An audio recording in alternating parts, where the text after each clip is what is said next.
I've previously reviewed 1975's Rollerball and 2012's The Hunger Games, two films with a similar theme: dystopian worlds with a violent reality TV series competition as entertainment for the masses. 1987's The Running Man also falls into this category. It stars Arnold Schwarzenegger as the main character, Captain Benjamin Stewart Richards, or Ben for short. I will refer to him as Richards in this review. It was directed by Paul Michael Glasser and written by Stephen E. D'Souza, and it's based on the Stephen King novel of the same name. An opening exposition text crawl tells us that it's 2017, the world economy has collapsed, food and natural resources are scarce, so a police state has been enacted which rules with an iron hand. The state has total control over the media, including television, and subdues the public with a sadistic form of entertainment, a game show called The Running Man. All art, music, and communication are censored. No dissent is allowed. Despite this tyranny, there is a small but growing resistance movement operating underground. The premise very much follows the concept of suppressing people's natural desire for freedom with frivolity and bread and circuses.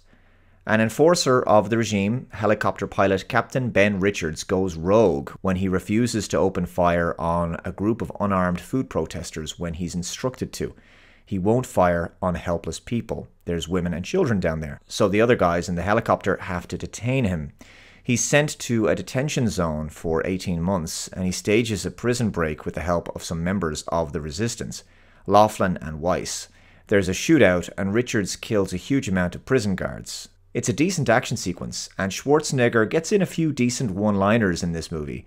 The resistance primary plan is to expose the government's lies by commandeering control of the communication system ICS. The Running Man show is hosted by a man named Damon Killian.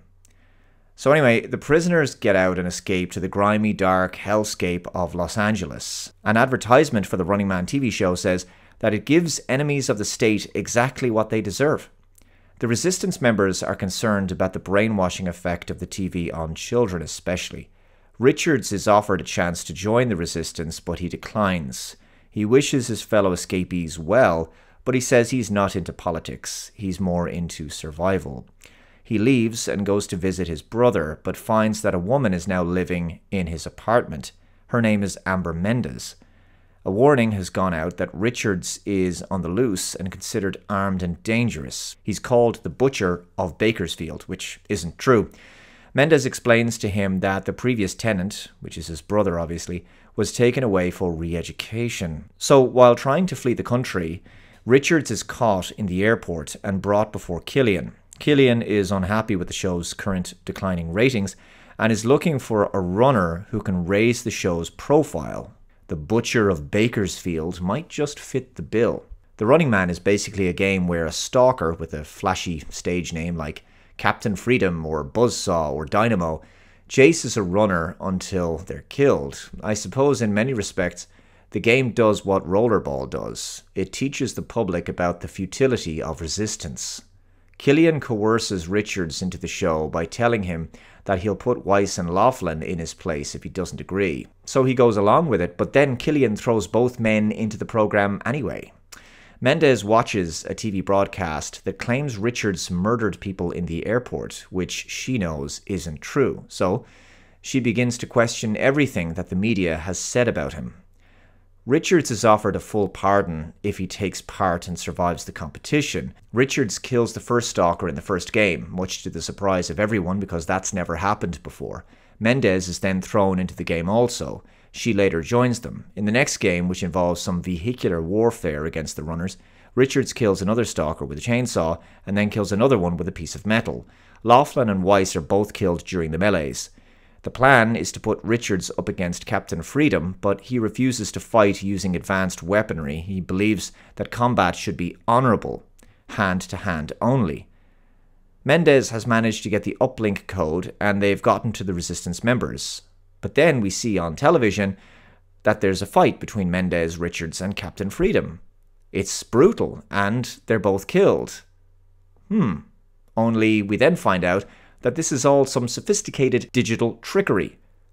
So the studio made it look like Mendes and Richards had been killed fighting Captain Freedom, thus maintaining the show's unblemished reputation. The Resistance broadcasts over the ICS system footage of Richards in the helicopter refusing to carry out his orders and fire on the unarmed civilians from earlier. They also show images of the corpses of former runners, people who the show claimed had won and been set free in previous Running Man competitions, but in fact they were never let go. They were murdered behind the scenes. They were never given their full pardons as promised. After taking over the broadcast studio with Resistance fighters, Richards confronts Cullen one last time, who pleads for his life. He claims that none of this was about people.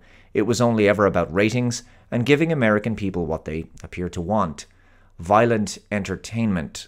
Richards has heard enough at this point, and so he puts Cullen into the Running Man launch sled and sends him into a fiery death. The public reacts favourably to Richards' victory, and he and Mendes exit the studio. The film ends. The Running Man may lack some of the nuance of Rollerball, but the concept is still brilliantly executed.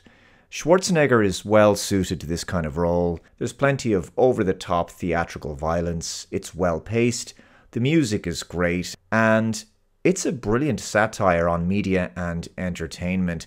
Cullen's cynicism is a wonderful commentary on profit-driven corporate greed.